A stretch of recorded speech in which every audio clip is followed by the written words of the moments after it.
Hey, what's up? You're watching the Sit Down. I'm DJ Sixsmith. Kyle Gallner is here with us. Interrogation, February 6th on CBS All Access. Yes. What's going on, man? Not much. How you doing? Good to meet you. You too.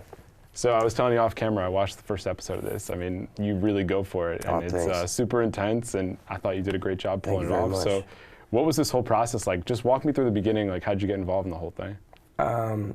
I got, sent the audition, just kind of like, standard. Just got an email one day, and my reps told me that there was this cool show, and they said at one point, I think they weren't sure what they were going to do. They were debating on doing like a younger version of the guy and an older version of the guy, or one person who could play 17 to 40.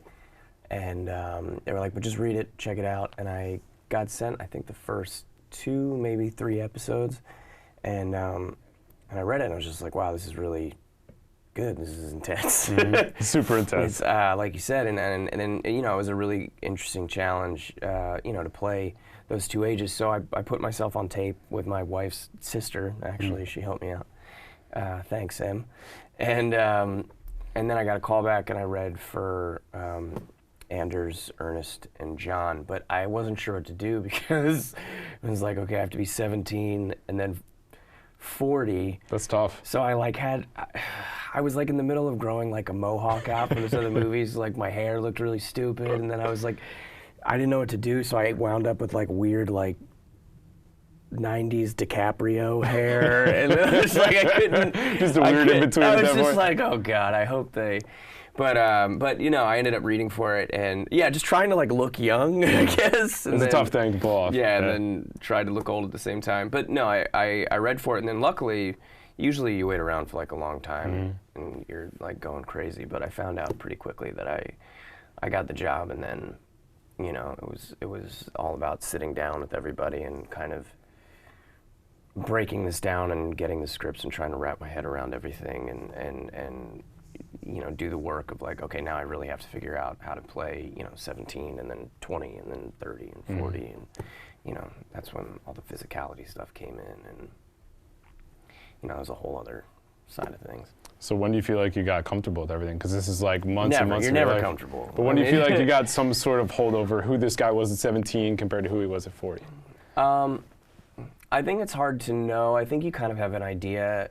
You can have some kind of idea, but I'm a big fan of like kind of walking in that person's shoes as much as I can. So like until it was like, okay, what's it feel like to, be bald and then dress differently, and then, see what it's like to be in the sets, and really just kind of start feeling things out. I think it took like the first 2 episodes or so before I felt really like, okay, I've got a grasp on things. I mean, I probably did more than I thought, but it was just more like, okay, I'm comfortable now. Like I've done this long enough that we can I can jump back and forth. But there were days where I needed help, where I'd be like, where are we right now? How old am I? What's the, what planet are we on? It was tricky because there were days I would be like 17 and then like 40 and then 17 again, and it was all about just like trying to really keep the continuity of the different ages, and that got kind of tricky sometimes. But I think.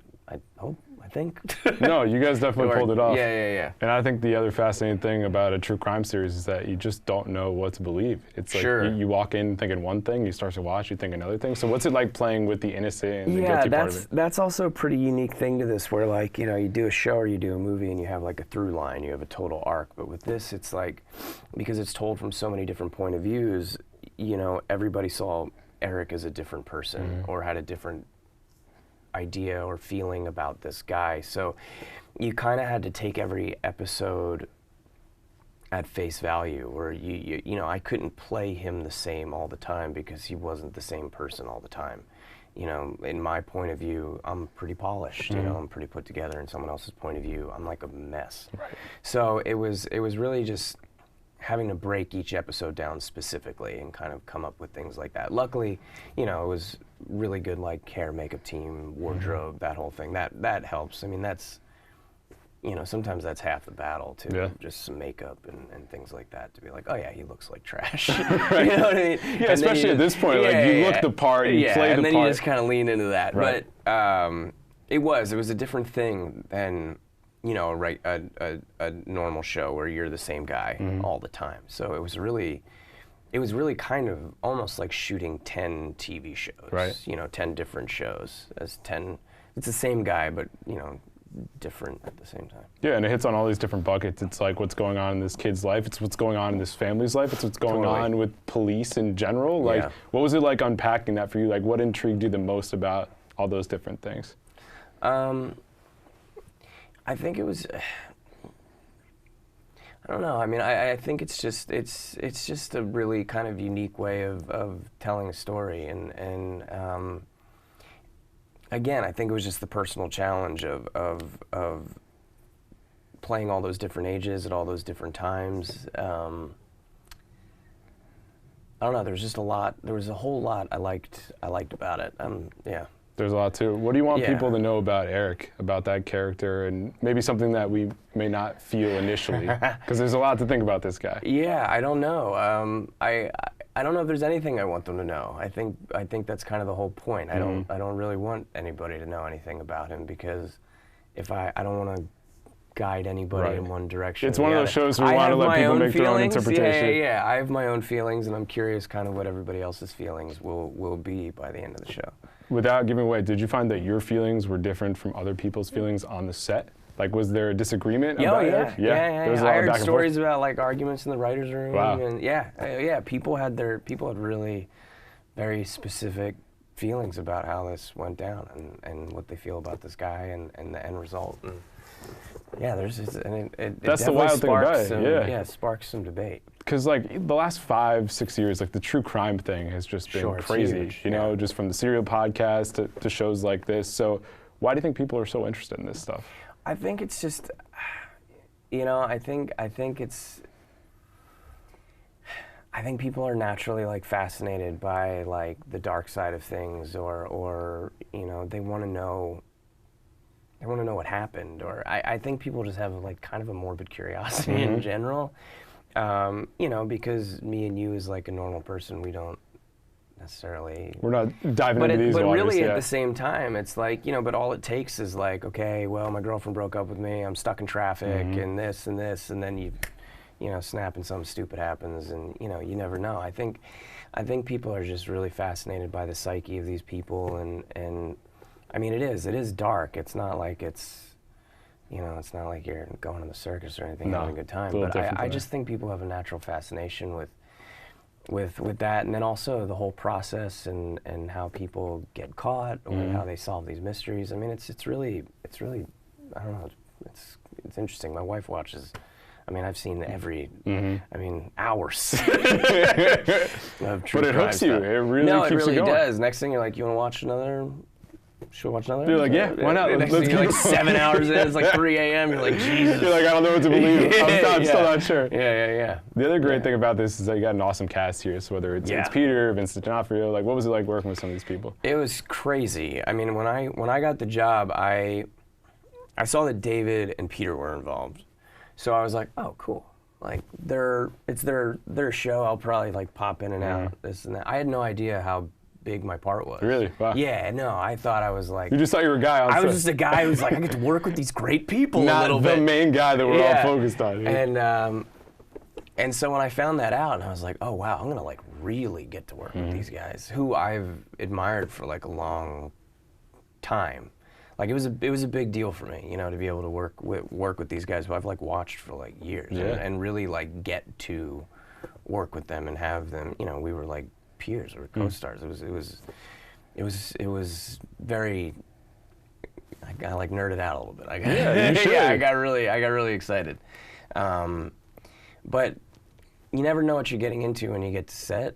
You know, you never know how people are going to be. And I got to say, every single one of these guys was like so nice and supportive. And you know, like David, our first day was the main like interrogation scene in the beginning, and I like blew my voice out, and he came back with like throat spray and cough medicine. You know what I mean? Like everybody was just really, really, really nice. Were there any big lessons you took away as an actor? Anything you learned? Probably every day. You know, it was, I'd never like been that big of a role, so it was like learning how to basically survive 5 months of like working almost every day for 12 to 14 hours, 15-hour days. Like, it was things like that that maybe I didn't even realize until the very end, where you're like, okay, I can do this. You know, this is maybe how I would fix things next time, or take care of myself a little better, or whatever. But, you know, I mean, you just learn things, or just watching, you know, guys like Peter or David, you just can't help but pick stuff up, you know. And sometimes you learn to like let go a little bit, or yeah, just unleash a little bit. Yeah. It was just a great experience, man. That's awesome. Yeah. I'm sure another great experience was American Sniper, and thinking about that one. That was cool, yeah. Yeah, because like even just from like a mental perspective, like what Bradley Cooper was doing with his character in a different way, you had to kind of go through all these different mental webs. So what do you remember about that experience? That was fun. That was I got to go out to Morocco for, it was like 2 weeks. We did like a week of training. So we trained with Dauber, who is actually in the movie, who was Chris Kyle's friend.